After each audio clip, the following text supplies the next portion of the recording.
Chris from Twitter asks, you guys speak about a lot about value as being an overarching thing that determines what you keep or appreciate.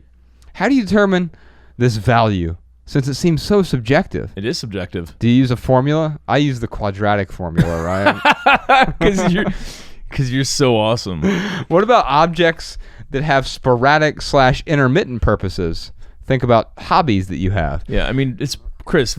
Adding value is, does it serve a purpose or does it bring you joy? And it is subjective. And hopefully it's both. That's the best things, right? Yeah, that's true. But that's why that question is so important, is because, asking yourself what adds value, that allows you to look at it subjectively. And it allows you to determine for yourself what truly does serve a purpose or brings you joy. It is a very, I don't want to say an ambiguous thing. I guess subjective, that's probably the best descriptor of it. It absolutely is subjective. And it's subjective from your current self versus your past self versus your future self.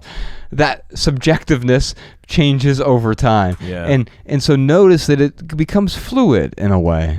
Matthew from Facebook asked... Well, hold on. I was going to say, too, sometimes there's something that does add value, though.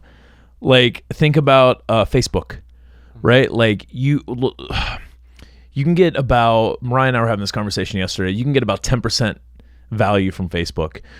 She's like laughing at these like cat videos. Oh, look how cute this is. And, she's like, oh, I didn't realize this event was going on. But then there's 90% of...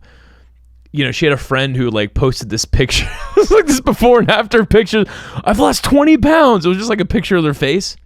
And there was no difference in the pictures. It was just like this attempt of like, please give me attention, and it's like some things that do add value, they also can take away from your life. So determining, what the net is, like, that's kind of important. We call that imaginary value. When you list out your values, by the way, if you haven't listed out your values, go to minimalwellness.com/values.